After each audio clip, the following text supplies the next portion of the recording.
Romano is the newest Phillies bullpen arm. Jim Salisbury going to join us from Dallas and the winter meetings. And Roki Sasaki, is there any chance they can get the prize Japanese pitcher? We'll talk about it all coming up next here on the PHLY Phillies podcast.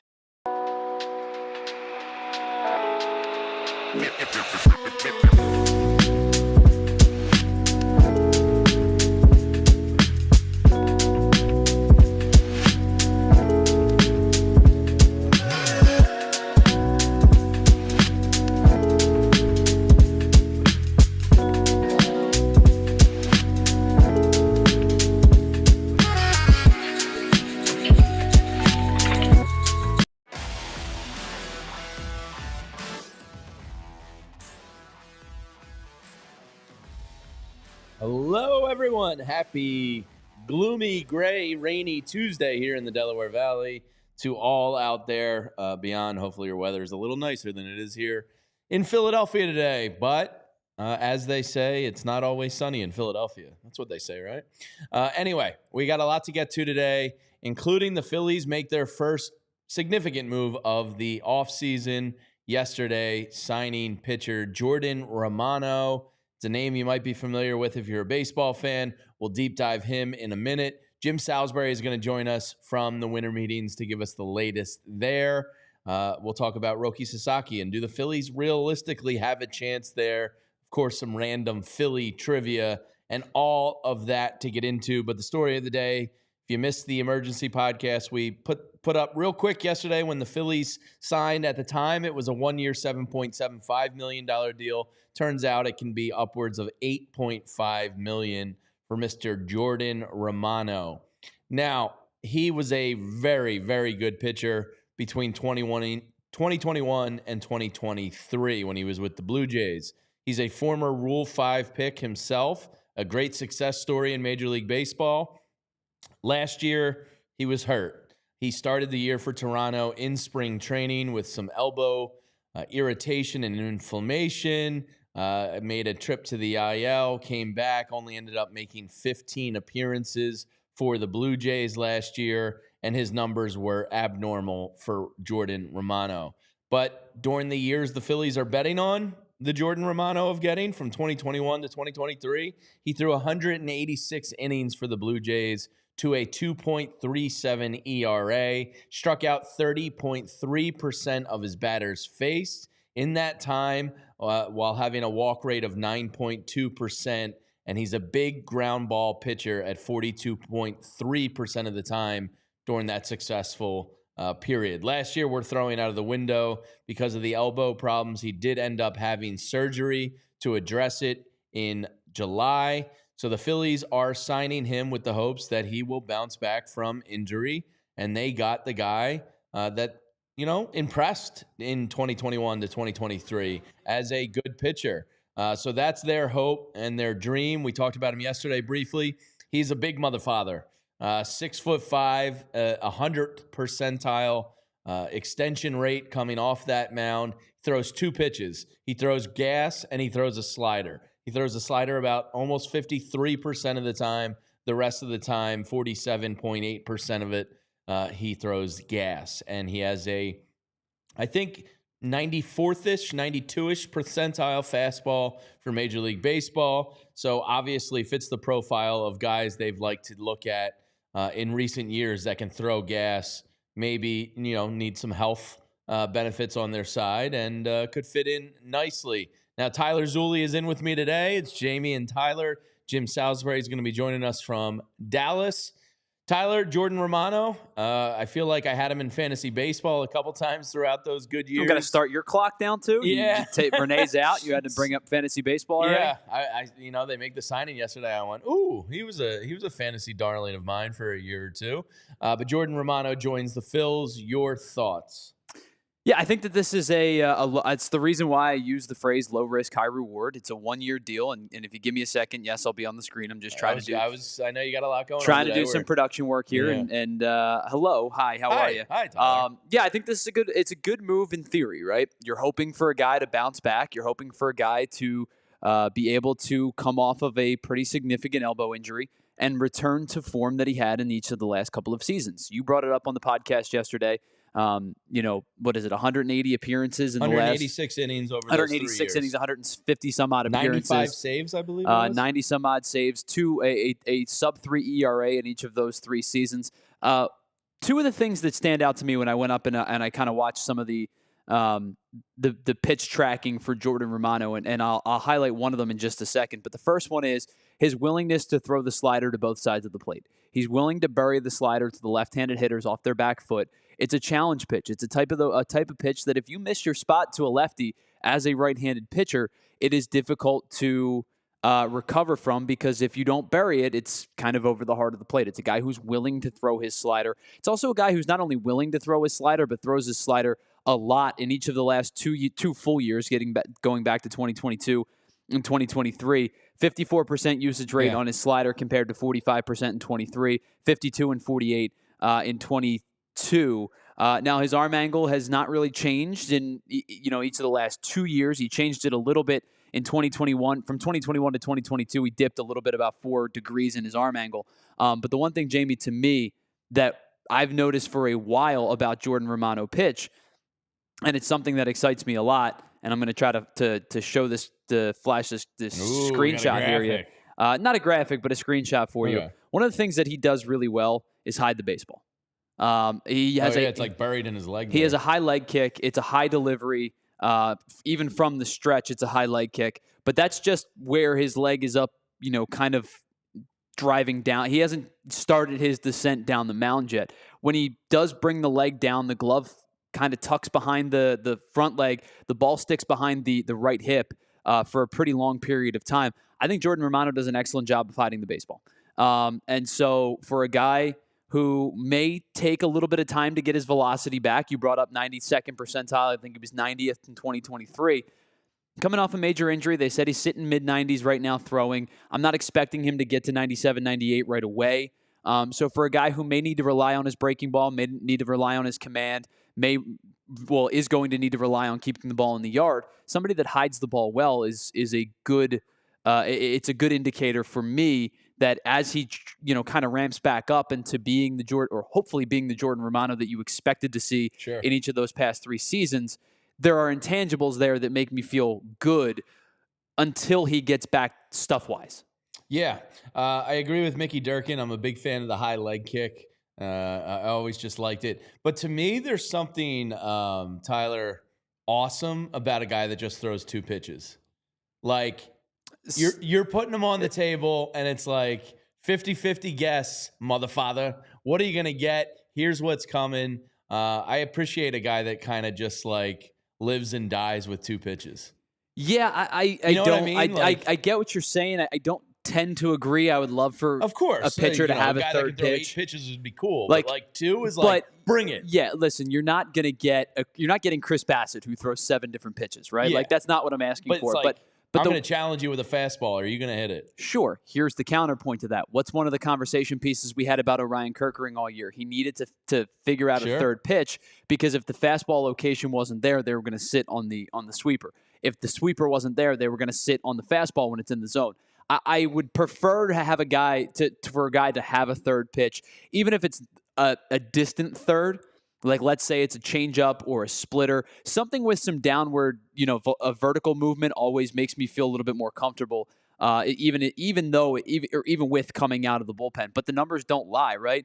The K rates from 2021, he was in the 95th percentile, 2022, 83rd percentile, 2023, 86th percentile. He gets a lot of whiff. He gets a lot of chase on the slider. You brought up the extension. He was in the 100th percentile his last full season. The walk rate's a little high. He's got a good flow of hair, too. Did you put that in your evaluation? I think it counts, right? On him. Yeah. He's got the fluff coming out the back, The walk rates are Ladies okay. Are gonna go nuts. 31% or 31st percentile in 23, 46th in 22. You're hoping for a guy to, bounce back to maybe not the 2-1 form that he saw in 2022 that made him an all-star. Sure. But maybe if you get a guy who posts a low to mid 3, for $7.5 million, I think this is a really good deal. So I think me and you are lockstep in agreement that this shouldn't be the only bullpen move. No. This is a smart money value, high upside Yep. signing, because there is a reality where his elbow could be cooked. And we'll get into Sure. Dave Dombrowski's quotes on all of this. So I think this is a really smart move, a very good move, a high upside move. I still want one more, because I forget who's raised this point on Twitter, and they're right. It might have been John Stolness. I forget who it was. But I was like, yeah, that's exactly right. They keep mentioning Jose Alvarado as this core high leverage type of guy when their actions told you he was not at season's end. And yeah, you want to hope that he can regain that and find that. But the reality was he fell out of Rob Thomson's trust tree at the end of the season. So Sure. I think to count on him as they mentioned Orion, they mentioned Strom, Hoffman and Estevez are both on free agents right now.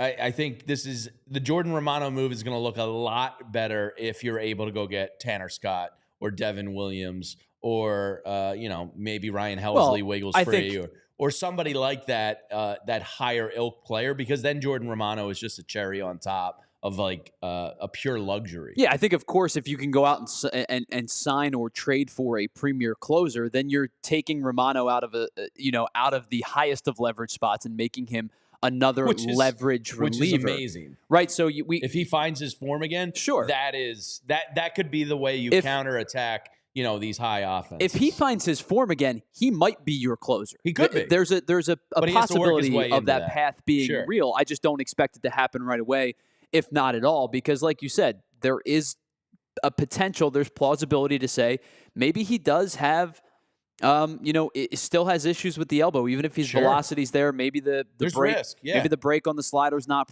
quite right. Maybe there's risk that maybe he's cooked. But that's why, to me, this is a 1-year deal. You always talk about it, Jamie. There's not many bad 1-year deals in baseball, Tyler. The Phillies signed Whit Merrifield last year. It didn't work out. They moved on from him. If this guy doesn't work, and you're in mid-June, and you go, man, his stuff's just not there. The slider doesn't have a whole lot of the RPMs are bad. There's not a lot of bite to the slider. The fastball's only sitting 94. He hasn't gotten to 96, 97. It just doesn't feel like he's going to get there. He's slipping down the pecking order of the high leverage stuff. Okay, so you move on, right? Yeah. And you bite the $3.5-4 million or whatever that's why it is. You need that, and you that move other on. Piece. Right, and that's where the more important piece I still do believe is to come. And I will say this, when I say more important piece, maybe I mean a more definitive piece. Yeah, a safer piece. And so we talked about this on the show with John this morning a little bit. If you were to say to me right now, who do I think the Phillies have a better chance of reuniting with between Jeff Hoffman and Carlos Estevez?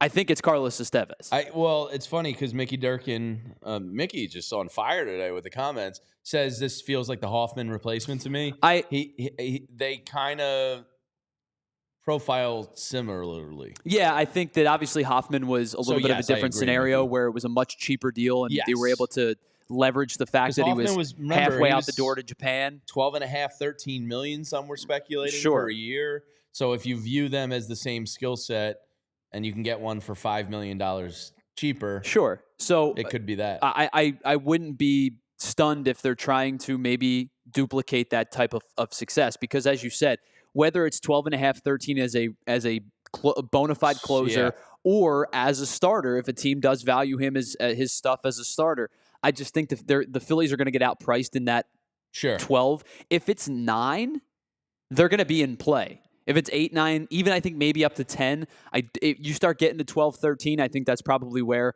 the Phillies go. Yeah, I would agree. Hey, we tried. Sorry. We'll turn our attention elsewhere. Good luck, Jeff. You earned it. Yeah. Sure. And so to me, like an Estevez reunion makes a little bit more, doesn't make more sense in terms of the guy that I would prefer. I've been beating the extend Jeff Hoffman drum for 6 months now. But I think in terms of like what's more plausible, I could see an Estevez reunion, and then you have a bullpen of your 3 high leverage righties. I'd be pretty happy with that. Sure, I think your high leverage righties are Estevez, Romano, and Kerkering, and then your lefties you would go with Strom as your high leverage lefty, and then it's probably Alvarado can work his way back into that. And I would love to see potentially another left-handed arm out of the bullpen, but I think if they got the cake eater, Bo. If they're gonna Don't do that. Don't do that. They got the cake eater. I do think if they are going to bring in another arm, I think it will be another right-hander. All right, let's take a brief pause. I believe Jim Salisbury is going to be joining us around 11:30, but we got some friends to tell you about here at PHLY. And those are our friends over at Empire Today. You know the jingle, you know the name. It's because Empire Today has stood the test of time. I was so excited when they came on board with us here at PHLY because I've been seeing their commercials back to my early days of watching the Phillies, and their philosophy is simple. It's not to overwhelm you, and it's shop at home convenience. Nobody wants to go to a big box store where you get overwhelmed and you can't get answers to your question and nobody's there to help you. Well, Empire Today doesn't believe in that. They'll come right to your front door, and they're not going to beat you over the head with 1,000 samples. They're going to listen to what you want, and they're going to recommend stuff that they would put in their own home. And with that shop at home convenience and their virtual floor designer, you get to take a look at your new floors in your house with your wall colors and furniture and all that good stuff, so you know exactly what it's going to look like.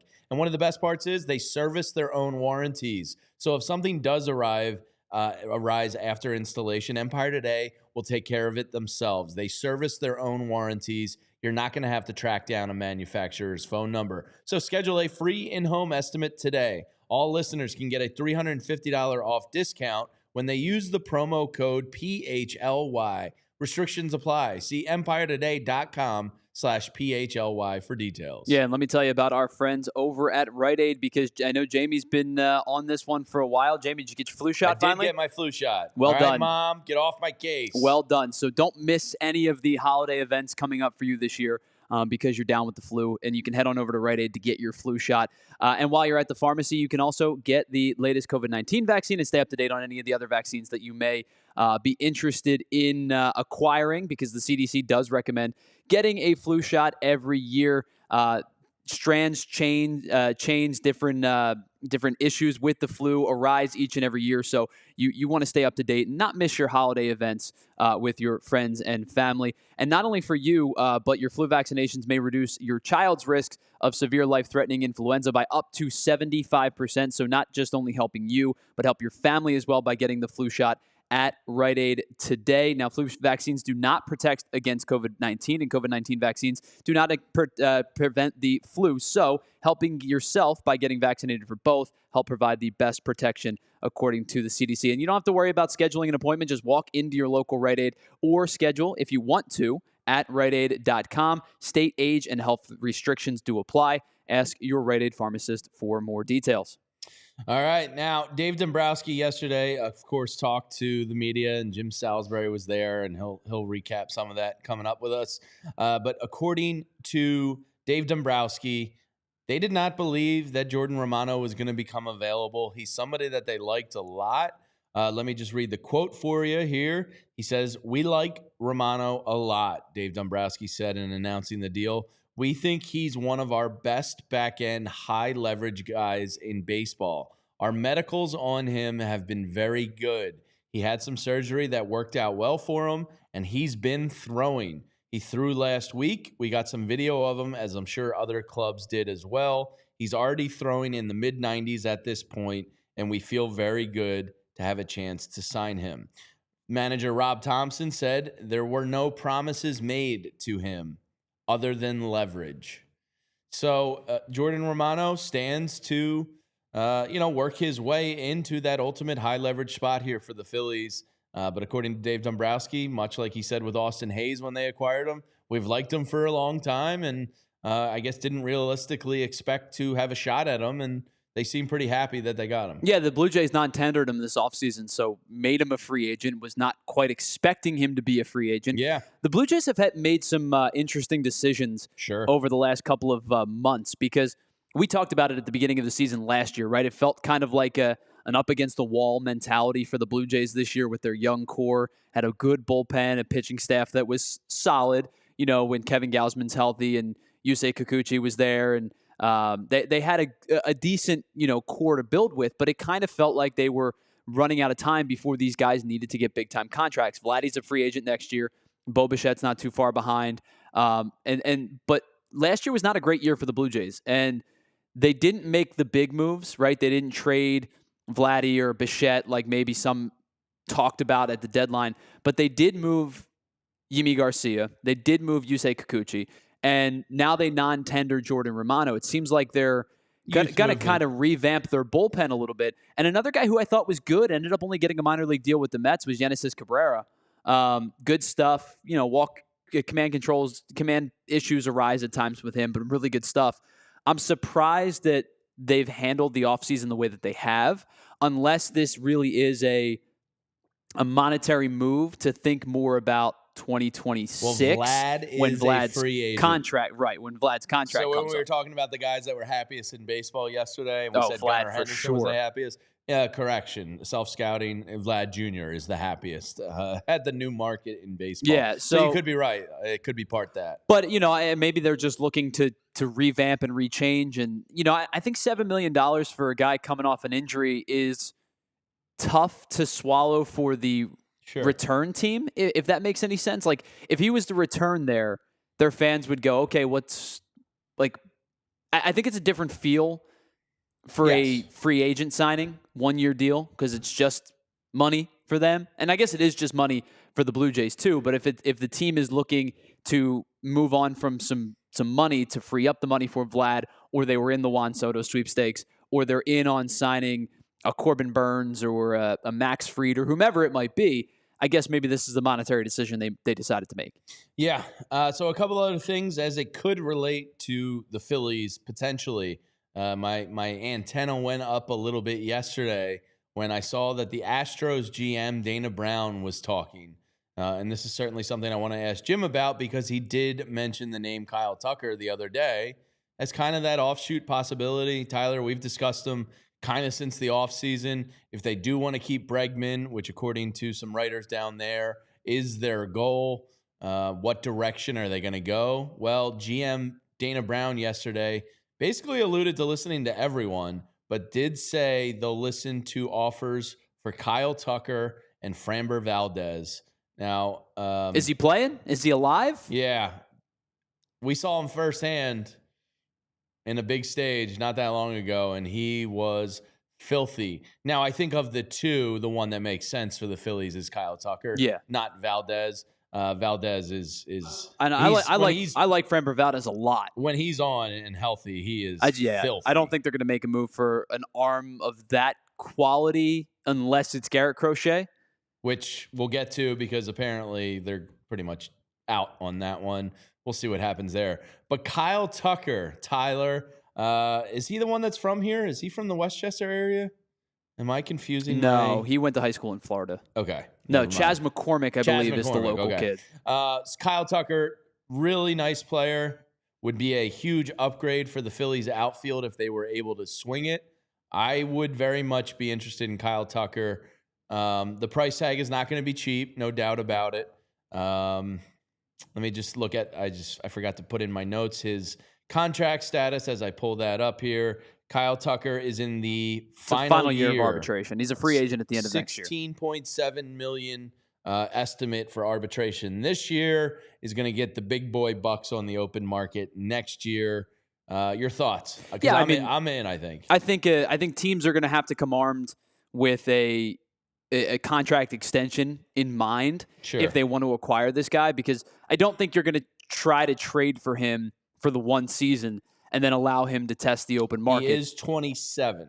So he's young, right? Yeah. He'll be 28 next year when he becomes a free agent. He will be 28 in January. So he might be 29 by the time he signs a deal, but he's still young. The numbers were off the charts when he played last year. He had less than 300 at-bats. A damn shin contusion. But 23 home runs in less than 300 at-bats. His OBP was well over 400. He slugged almost 600. His OPS plus was 181. He was excellent in the small sample size that he played last year. Now, I think here's the thing. Yes, he's going to cost a lot because he's an excellent player. I do also think that you may end up seeing tempered offers initially because he is only has 1 year left of his deal. They'll probably meet somewhere in the middle. Kink, so I feel like just off, without digging too deep into this one, I feel like they would want arms in return, but maybe, which is unfortunate for the Phillies because they're not rich in Well, that area. and again, it's another situation like where I'm not giving up Andrew Painter. they're not moving Andrew Painter, Yes. right? So does Gene Cabrera excite the Astros? Does Mick Abel excite the Astros? Does Griff McGarry? Like, you're talking about guys that are, I mean, realistically, probably not the starter of the conversation. It's probably two of those guys, and it's probably a Starlin Cava and a Justin Crawford, if not an Aiden Miller. Like it is Aiden Miller. Look, you're not giving him up unless you have, as you mentioned, a contract extension in mind for Kyle Tucker. But it's probably that type of price range where you're looking at, two of your top 7 or 8 pieces, and then probably 2 guys in that 7 to 15 range. Yeah, I think it's going to be an expensive move. I think it's not going to be as expensive as you think because of there only being 1 year left. But it's not going to be cheap, right, to acquire a player of this skill set. The thing that I think a lot of people are taking into consideration here is it's a left-handed bat, right? It would be another left-handed bat in the lineup. Pretty pull-heavy home run hitter, at least. I think 19 of his 23 home runs went to right or right center field. He only hit 4 to the opposite direction. But the numbers are good, right? Like, didn't strike out a ton. Again, small sample size last year, but struck out in less than 16% of his at-bats, whiffed in just about 19% of his swings, doesn't chase, barrels the ball well, hits the ball hard. The ball explodes off his bat. His MLB Savant page is very sexy, it's all very Reds, horny. right? Yeah. At least from last year. But then even if you go to 2 years ago, the last full season that he played, 284, 367, closed in on 30 home runs, stole 30 bags, had over 160 hits, scored almost 100 runs. And it's a lot of red, right? The guy doesn't chase, doesn't strike out a lot. He walks a good bit. He's an okay defender. Like, I would say, probably subpar defender. I would say league average. His range value 50. last year was -6. Yeah. Decent arm. He is what he is in terms of I don't care his about the defensive fielding. range value. Give me a 181 OPS plus in this lineup, and I don't give a damn. There's a lot to like about Kyle Tucker's bat, especially if you do have the capability of locking him up long term. Because you think about it monetarily speaking, he'll make $16 million this year, and then he's probably going to get 25 to 30 a season, upwards of 30 in the open market. But Kyle Schwarber's contract's up at the end of the year. You might want to consider having that conversation, and that leads to, do you eventually move Nick Castellanos to the DH for his final year, or do you re-sign Schwarber on a smaller deal? You have monetary flexibility at the, when Kyle Tucker's contract is going to set in, you would have monetary flexibility. All right, let's take a quick pause, and Jim Salisbury is going to join us on the other side, and we can continue talking about Kyle Tucker with Jim. And let me tell you about something that's never, ever ordinary. That's our friends over at Bet365. One of our employees here, Chris, hit a nice, sweet same-game parlay last night with Bet365 because they had a 30% profit boost on his SGP. And that was a nice little payday there. And you can find out why it's never ordinary at Bet365. They have early payout offers across the 4 major sports. They pioneered live in-game betting, and they offer the widest range of markets available for live in-game betting across 78 different sports. And right now, new customers can get $150 in bonus bets when you bet just $5. Use the code PHLY365 to sign up, deposit $10, and place a bet for $5 to receive $150 in bonus bets. Bonus bets can be used on spreads, totals, player props, futures, and more. And you can find out why it's never ordinary on their odds boost. Every month, they're boosting up the odds on over 10,000 different bets, and they boost specific markets. So make sure you're keeping your eyes peeled for our custom PHLY odds boost. Download the Bet365 app. Use code PHLY365 when you sign up to get $150 in bonus bets when you bet $5. Whatever the moment, it's never ordinary at Bet365. Must be 21 and older and physically located in PA. If you or someone you know has a gambling problem and wants help, you can call or text 1-800-GAMBLER. Yeah, and let me tell you about our friends over at TrueMark. Now, Jamie, I know you talked about this with your daughters. My son might just be a little bit too young for this, unless he decides he wants to start buying his own diapers, because that'd be nice. Oh, my goodness. Goodness, they're expensive. Contribute. Anyway, let me tell you about our friends over at TrueMark Financial Credit Union.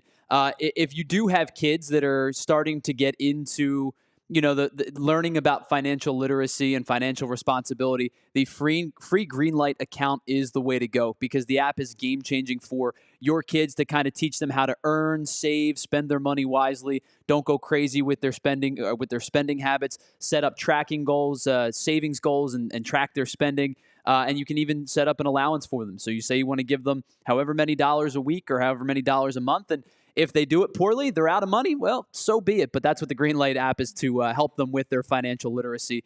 Because I don't think it's ever a bad thing to have your kids learn about savings habits and spending habits and things like that.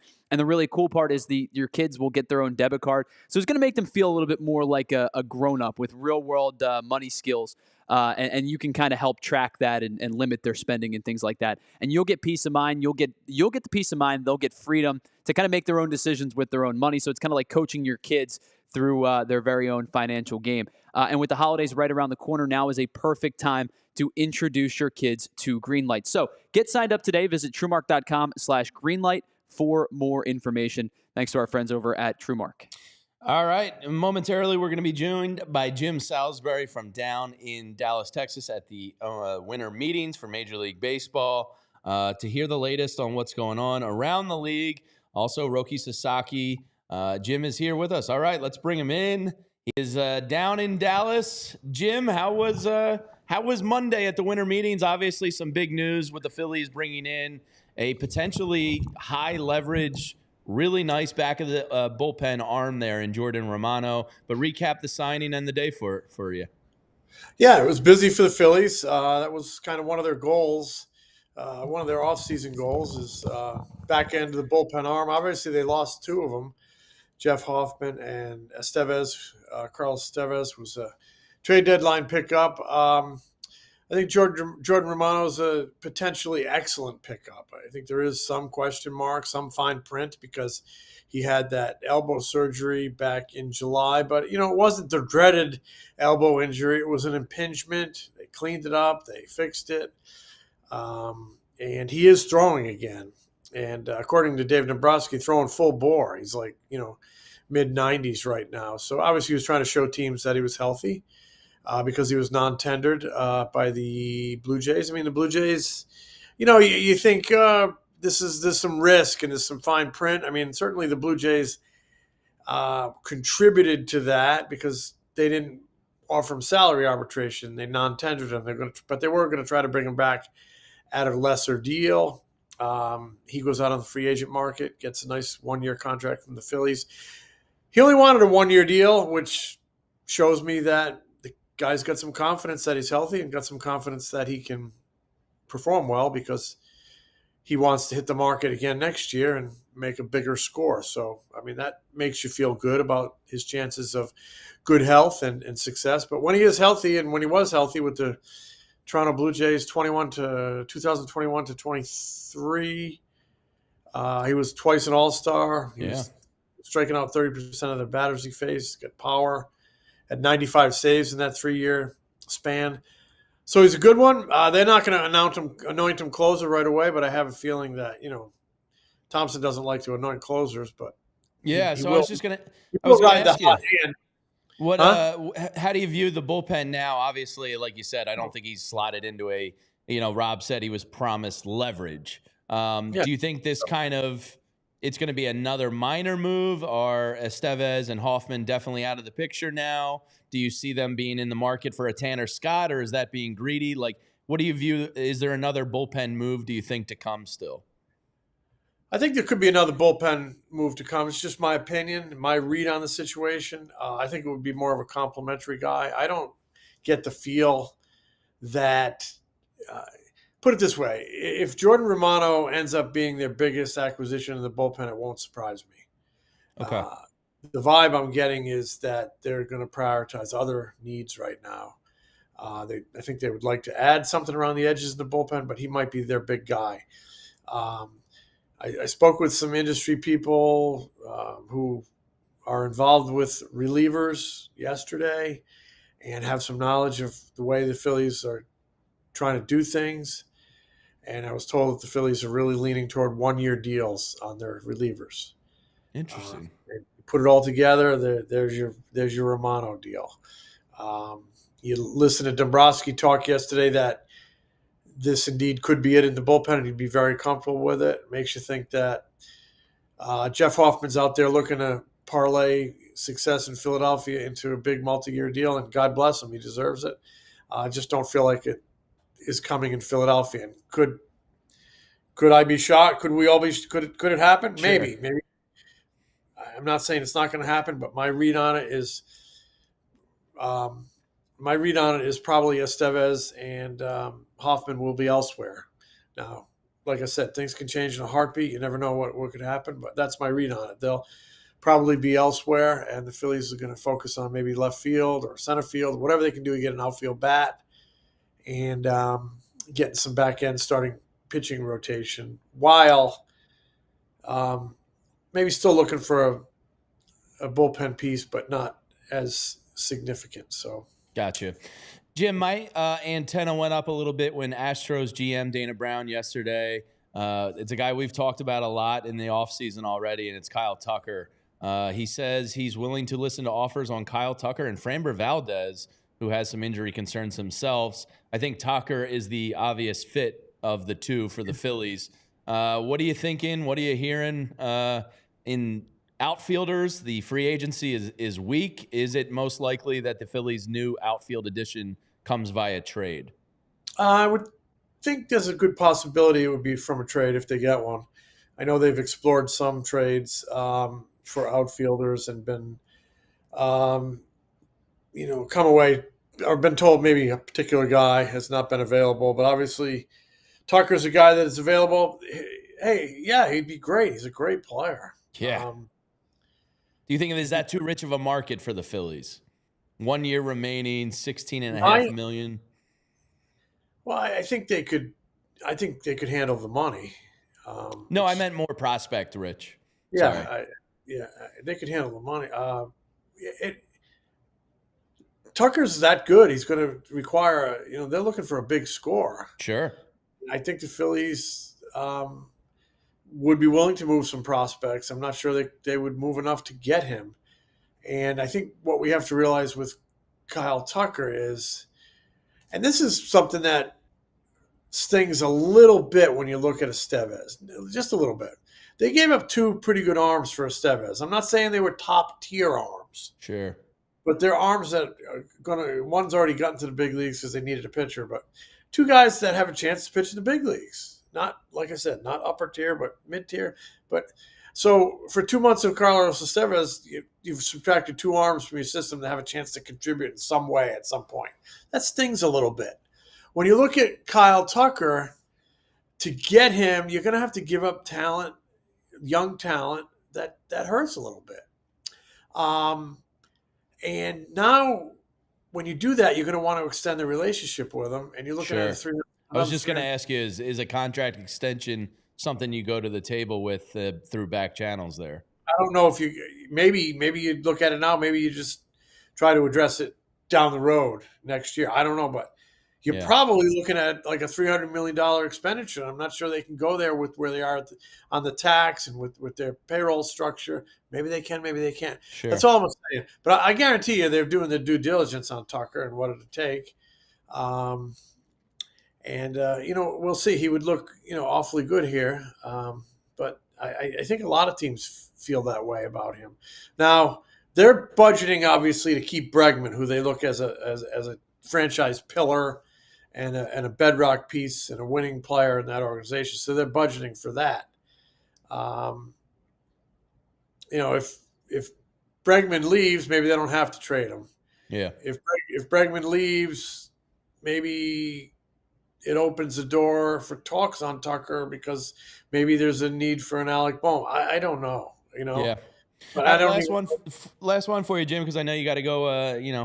Shake hands and kiss babies and work the room. Garrett Crochet, is that more or less officially dead on the Phillies end? I wouldn't say anything's dead. Why would anything be dead before it's consummated? No, I think they'll always keep an eye on that. I don't know if it's likely, but as long as there's 1% chance, nothing's dead. You never, You look at the JT Realmuto deal a few years ago. They were never even in on JT Realmuto, and he was available all offseason. All offseason, he's going to go to the Mets. He's going to go to the Reds, the Dodgers, the Braves. And, Miami couldn't get what they were looking for. They couldn't get it to the finish line. Teams had filled their needs. Spring training was on the doorstep. Opportunity comes to the Phillies. They get something done. So you just never know when opportunity is going to pop. And what I would remind you is, I would probably say it's unlikely.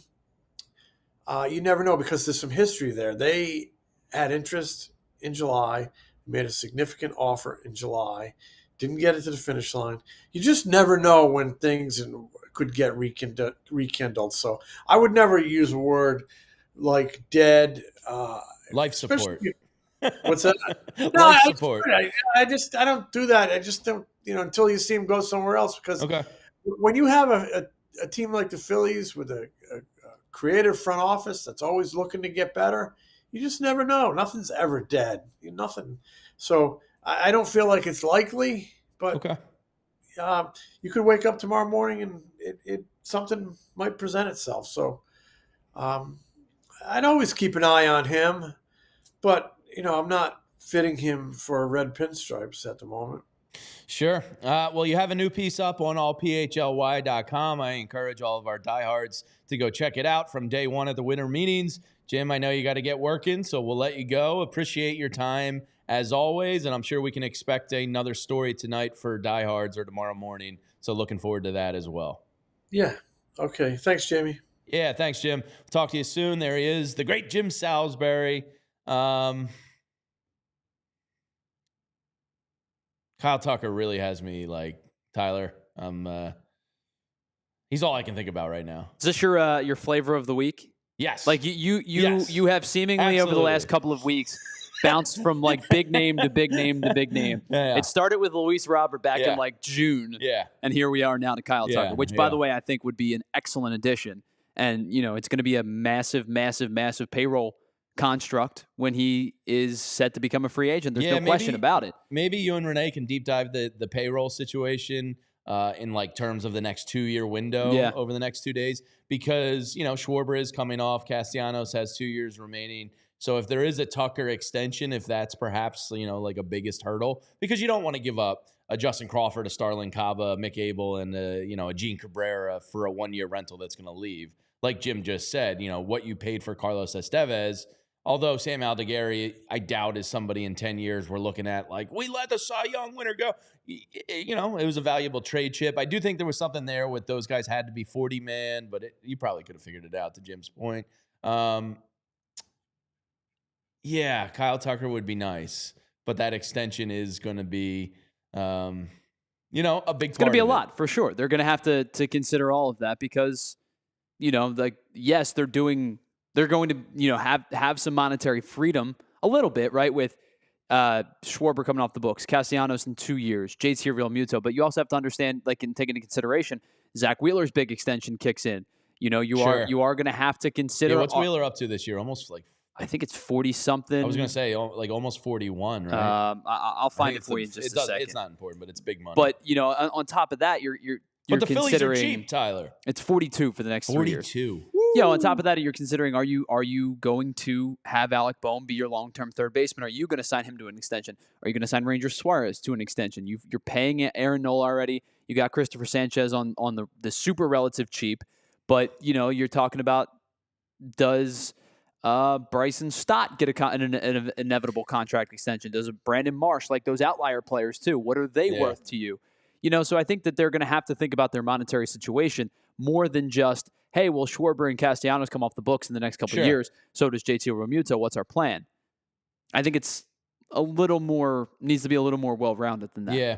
Andrew Tiger, and I know a lot of people in the chat feel the same way you do, that the Phillies aren't going to do anything. They're going to run it back, yada, yada, yada. You're completely justified to feel that way. I get it.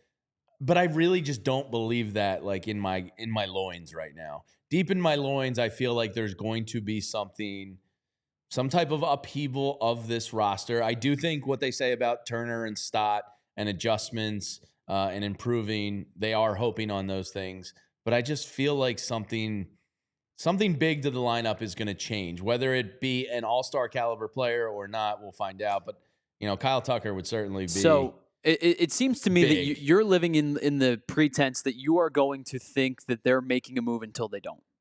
Yes, and I think it's a trade. That's why I'm telling myself to be patient, because look, we've gone over the free agents. It's not great. Not good. Anthony Santander, he might as well just sign with the Yankees today because he's going to end up being a Yankee. Cody Bellinger, I don't think makes sense for the Phillies situation. Kyle Tucker, not for the $27 million. No. So I think it's going to come via trade. I don't think it's coming via free agency. So that I'm pitching to myself as be patient until it doesn't happen. Yeah, I think that I'm not in any kind of panic mode or any kind of rush to say otherwise. But I do think I live almost in the inverse feel where I don't expect anything to happen until it does.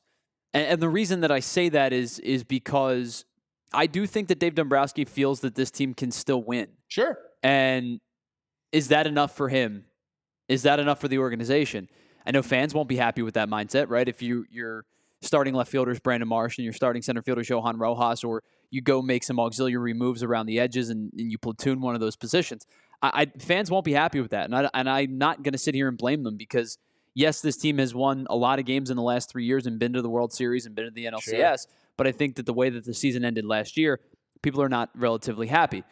I would agree with you in the sense that I think that if anything does transpire, it's going to be via trade. Yeah. I don't think the market is strong enough unless you're willing to spend big money on Anthony Santander to justify that move. Like Teoscar Hernandez would have made sense. There's strong likelihood he ends up back in LA, right? Obviously you're going to put feelers out for the big time names, but there's not that many big time names out there the guys that can play left field or center field for that matter. So I think you're right. If anything were to happen, it would be via the trade. I'm sitting here with the thought process of we'll see what happens. But I don't feel like this innate urge to say they're definitively going to make a big time move to acquire. I think they're going to try to make a big time move. Of course, they're going to try. Execute or not. So let's run through some of the rumors floating around the winter meetings here. Mark Faisan just said the Angels are close with Taylor Ward. It appears he was a guy we discussed briefly for the Phillies. So when it comes to this is why I asked Jim about the bullpen. If you want Tanner Scott or Devin Williams, one is a free agent, one is trade. Well, there's some big sharks in the water. The Dodgers, according to Fabian Agadea from The Athletic, are now interested in both or one of those two guys. So anytime the Dodgers enter the fray, you got some big dogs that you're going to have to outbid. Tanner Scott, Devin Williams, probably, after talking to Jim there, I think Jordan Romano could be their big move. Jim took a little bit of a wind out of my sail there in hopes of getting one of those. But as you said, you never know. Ken Rosenthal, and the reason I asked about Garrett Crochet, Ken Rosenthal last night said that the Yankees and Mets, Tyler, are now the favorites to land Garrett Crochet. The Phillies offered more at the deadline than they are now, valuing 3 postseason runs with Crochet's current deal as opposed to 2 as less valuable. So not offering as much now as they did at the deadline. But if the Mets get Crochet and or a Corbin Burns, shoot me. Yeah, listen, I think the Mets are going to be in play for all of those guys, right? They're going to be in play to make a move for Crochet. They're going to be in play to sign Corbin Burns. They're going to be in play to sign Max Fried. They're going to be in play to sign Jack Flaherty. They're going to be in play to sign any of the big names that you can possibly think of. And that excludes 2 of the guys that may return if they feel like they can get them on fair deals, including Sean Manaea and Jose Quintana. Manaea was mentioned. Hold on, I have a note on Manaea as well yesterday. Where was he linked to? It might have been the Red Sox. Oh, yes. The Red Sox appear desperate for pitching after day 1 at the winter meetings. They're going to expect strong pushes on Corbin Burns, Max Fried, Nathan Eovaldi, Jack Flaherty, and Sean Manaea. Yeah, it's not a surprise, right? So, like they what was the number that they said they're still under from what their expected total was last year? It's still like $85 million or $90 million. Steve Cohen's going Bruce Wayne Yes. Batman money, right? You know, he is not only just going to spend Bruce Wayne Batman money, but he's also going to be willing to, if we're going to stay in the DC analogies, slide down the money pile like the Joker and then set it on fire. My fear is that if they get one pitcher, I can still talk myself into it being competitive. If they get a Crochet and a Fried or a Burns, yikes. So let me ask you this. If they were to sign Fried and then they are able to bring Quintana back on a fair deal for both sides, are you worried about a rotation that would feature, it would be Senga at the top, a healthy Senga. You're looking at Fried probably as the number 2. Quintana is somewhere in that 3 to 4 range. Clay Holmes is the back end of the rotation, and probably David Peterson. It's a good rotation. Solid. It's strong. Yeah, it's a good rotation. Phillies is better. Sure, I think the Phillies is better than every rotation in the league except maybe for 2. Seattle. I think Seattle's is better, and I think you could argue when they're at their peaks, the Dodgers health-wise could be there. Yeah, assuming potentially. Especially, let me rephrase assuming that. Ohtani is. Let me rephrase that. If the Dodgers sign Roki Sasaki. Well, we're about to get to him. Or yes, you're right. Or a Max Fried level type of arm, right? That if they get a Corbin Burns, a Max Fried. BC says Burns and Fried are both from Southern California. Well, that's horrifying. Well, I mean, listen. The weather is intoxicating. Yeah, if you want to pitch where you want, if you want to pitch from where you're from, then I can't stop you from doing it. Yeah, the weather's quite nice out there. All right, last note on the Phillies before we run the table here on the rest of the rumors. Expect Cole Hamels around the Phillies television broadcast more next year. He lives outside of Dallas now, was at the winter meetings yesterday with the rest of the Phillies contingency, and he's going to be making some appearances on the Phillies broadcast this year at points. I think a small package deal, kind of maybe similar to a J-Raw. So now we get J-Raw and Cole Hamels occasionally on broadcast. This is awesome. I love it. So, I'd be interested to see if he's any good. Yeah. Rollins is good. Yeah, I think Rollins does a good job. National level good. I don't know if Hamels is good on the mic or not. We'll have to find out. I would expect that handsomeness will translate to good analysis. Is that how that works? Yeah. Damn, I knew I was. It's half the battle. I knew I was missing something to be good at this job. There's a reason we're here. That makes sense. Okay. Yeah. So that's pretty cool. Cole Hamels going to be joining the broadcast some next year, so that'll be cool. It's cool to see Mike Schmidt, Cole Hamels, John Kruk, Jay Rawl, like Phillies legends in the broadcast booth. That's just awesome. Yeah. I know Mike Schmidt might not have his fastball, but he's still Michael Jack Schmidt. And by the way, I got sent a early preview of the MLB. Oh, we both did. An MLB Network Michael Jack Schmidt documentary coming out pretty soon. Really excited for that one. Hoping I can actually download it on the flight. That would be most ideal.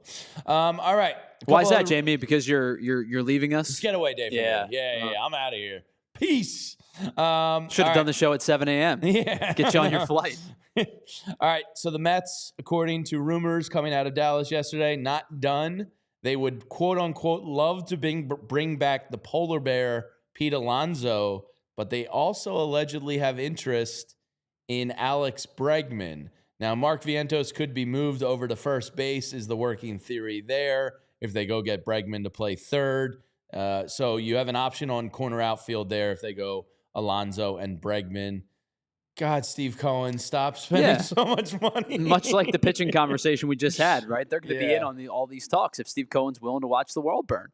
That sucks. I am curious to see what Pete Alonso's numerical value is this offseason because, I mean, all the guy does is hit 40 home runs a year. I hate him. But he never once terrifies me when I face him. You know what I mean? I mean, he should. He's quite good. Yeah. I think that I know he's comes good, back to burn you a little bit. But when Yordan Alvarez steps into the box, you're like, oh, yes. Yeah, well, when Yordan Alvarez steps into the box, it's like one mistake. Back up. Back up. One mistake pitch and our whole season just got broken. Pete Alonso steps into the box and I'm like, let's go at him. You bring up Yordan Alvarez, how many the top 3 scariest. How many scary power hitters who but hit? You know what I mean? When somebody scares you when they step in the box. Pete Alonso has never scared me stepping into the box. Even though I acknowledge he's a good player. Yordan Alvarez hits for power. He hits for average. And you know what he does better than maybe any left-handed hitter in baseball? Hits left-handed pitching. The guy's insane. He's one of the top 5 hitters on the planet. And I think he's almost somehow still underrated. Yes. Because he doesn't his splits he doesn't have any splits. No, he's the same. He's the same versus righties and lefties. It's insane. Yeah, he's so good against left-handed pitching. I mean, you go back to the World Series a couple years ago. Now, I think Alvarado probably was shot at that point. But, like, you bring in Alvarado to face the lefty in any other situation, and he's been dominant all year in 2022 against left-handed hitting, especially since, being brought back up from the minor league stint. Alvarez took him 480 dead center. Yeah. I mean, it was absolutely crushed. Okay. Other rumors, Nolan Arenado, the former great player. And I think I can call him former great. I don't think he's going to be great again. I think he's just good now. Maybe he can get to be very good again. But yeah, Nolan he's going the wrong direction in a lot of categories. Yeah. His market is heating up. The Yankees are interested, but there's speculation he may not waive his no-trade clause to go to the Bronx. Apparently, a lot of mid-market level teams are calling on Nolan Arenado. Yankees' desperation definitely got ratcheted up since they lost their man, so something to pay attention to there. He gives me no interest. Yeah, one last little bit of news, by the way, in case you didn't get a chance to see it, just broke a little bit ago. Mark Faizan says the Angels appear to be close to trading an outfielder. Taylor Ward has been generating a lot of interest, so it would not be a surprise if it's him. And then somebody in the comments just said that it's not Ward, according to somebody else. So something to pay attention to there. Nolan Arenado, Yankees, I think that would make a lot of sense. They're going to want to bring in a star power type of player. The Giants yesterday announced that they're going to keep Jordan Hicks as a starter. So that happened. The MLB draft lottery is tonight, and our friends at DNVR, and if we ever open up in, I guess that would be Miami. It would be. Go ahead, try it.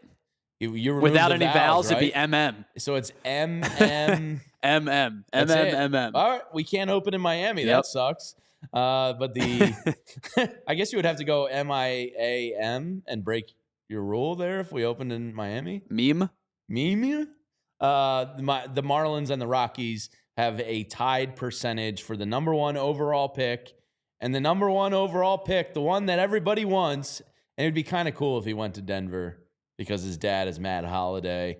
Younger brother of Jackson Holliday, Ethan Holliday, is the prize number one pick tonight. So the Rockies or the Marlins will find out if the direction of their franchise changes in a big way tonight with the draft lottery at 5:30. You're going to be tied into MLB Network watching it live, yeah, of Tyler? course, dude. I love the draft lottery. It's the best. All right, and then finally, Roki Sasaki, and there is a Phillies tie-in here if you believe Jim Bowden. That's up to you. I don't know. I think Jim Bowden talks to people, knows people. I don't know if I take his word at 100% certainty, but Roki Sasaki, the Japanese pitcher, his window has officially been opened. The window to sign him runs from today, December 10th, until 5 p.m. on January 23rd. So the window is open. Roki Sasaki, money is the same pretty much everywhere. So no team has a financial head start or advantage in signing him. But former GM Jim Bowden does say the teams with a chance at him are the Philadelphia Phillies, the San Diego Padres, the Los Angeles Dodgers, the Tampa Bay Rays. Like, come on, that's not real. The New York Mets, the New York Yankees, and the Chicago Cubs. So those are the teams, according to Jim Bowden, that have a chance at him. I'll take a chance. I still think Jim Salisbury joined us yesterday.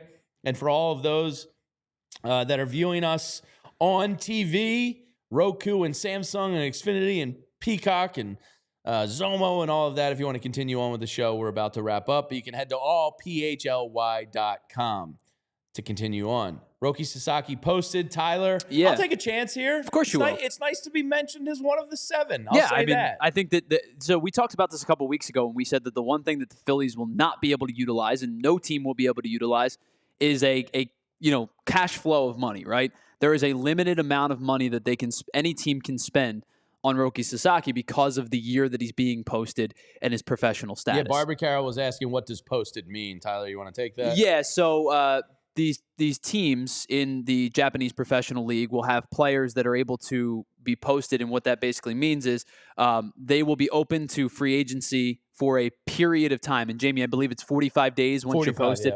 Yep. A Major League Baseball teams will have opportunities to have these negotiations with players.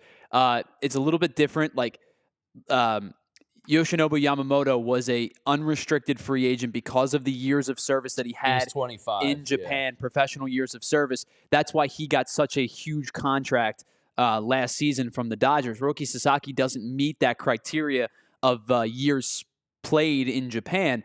So it's a weird dynamic where he's technically a free agent, minor leaguer. Really. It's a minor league free agent deal. It's a minor league deal. It's a really weird scenario in which this guy is one of the best players on the market, but can only be signed. I believe the max is like $3.5 million, or it's a small amount of money. I think it's like because 3.4. It's a minor league deal. The teams have a 45-day window from the time that Sasaki was posted, which I believe happened yesterday. Or Sunday, today. maybe? Oh, it happened today. It's official. So yesterday it was announced that he was going to be They will posted. have until the end of January, effectively, to make a deal with him. If no deal is met, which I would find unbelievably difficult to believe, that's not happening. He would then return back to Japan. But he's going to sign a deal somewhere. Then the team that he is, his professional team in Japan, would get money for the deal. Now, the percentage, as Jamie, you and I talked about a couple weeks ago, is going to be low compared to what he would have made if he'd have stayed another year. Because if he'd have played one more year in Japan and then come over, he would have hit that status of Major League UFA status and made a boatload of money. And then his team would have made a boatload of money. But he had an out reportedly in his contract in Japan that said he could come over now. So he'll be signed within the next 45 days. No team has the upper hand monetarily speaking because there is a cap on what you can spend. It's probably why teams like Tampa Bay are involved, because even they're willing to spend $4 million. But, it's been reported that he really favors either LA or San Diego specifically. I believe Jim's quote yesterday was, all I'm hearing on Sasaki is San Diego, San Diego, San Diego. Yeah, so I would not be surprised if it ends up being the Padres. I'll take a hope and a prayer. Of course you will. Yeah. This guy's got great stuff. And he's young as hell. The It'd be a splitter great addition. Splitter's filthy. Swing and miss off the charts on the splitter. Chase rates off the charts on the splitter. I think we talked about it. The opponents hit 110 or 120 off of it in the last two seasons in Japan. Well in the World Baseball Classic too, when he saw Major League talent. It would be really exciting. Probably a slim shot there, but we will, for the next 45 days, keep you up to date on Sasaki Watch. We need one of those remember the Panda Watch in Anchorman, the Sasaki Watch, 45 days. Yeah, and I bet know our man Cody Del Mendo in Chicago is eating Japanese cuisine every day until Sasaki signs. And I think he's already on 3 weeks of eating Japanese food daily. I would be shocked if this thing Sounds goes expensive. Well, sushi's not cheap, and he was eating a lot of sushi. I know that, because I was watching his videos. A lot of times it was his different sushi places from where he was ordering from. It's not super cheap. I imagine in Chicago, that's dedication. Can't be cheap there either. But I would imagine Sasaki probably doesn't go the full 45 days of this posting. I would think, because the money's all the same. Yeah, so from reports, apparently he was, going to be here for a little bit and then go back to Japan for the holiday season and spend some time with his loved ones or family or whatever it might be, and then come back, I believe, in the early portions of January. I wouldn't be shocked if this goes much further than the first couple days of January, first week of January. As we said, I think San Diego is the team to beat, the front runner. I would say probably the Dodgers are second, and then I would think everybody else is a pretty distant third. Yeah.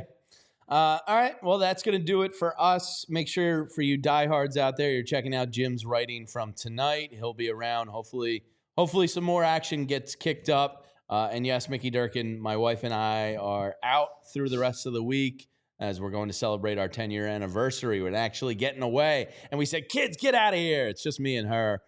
So I will be gone. I will be back next Monday. Looking forward to trying to disconnect. But who knows? Maybe I get Turn your phone off. Do not answer text messages. Maybe I get a text from Tyler and Renee that says, Jamie, the Phillies just traded for Kyle Tucker. Emergency podcast? Heck. And I will say, hell yeah. Hey, guys, I'm 7 banana daiquiris deep, and I love Kyle Tucker. Yeah. Good luck with that. I'm not calling you. I will not bother you for a week. I know, but I'm gonna probably check it at some point. I'm a sicko. I want to know the latest from the winter meetings. So to everybody that hung out with us today, thank you. We appreciate you. I will be back next Monday. Tyler and Renee have got you covered for the rest of the week. And, of course, Jim Salisbury will be checking in regularly as well. So 11 a.m., same time, same place tomorrow. We love you. Have a great day, everyone. Talk to you soon. We all silly like the mayor.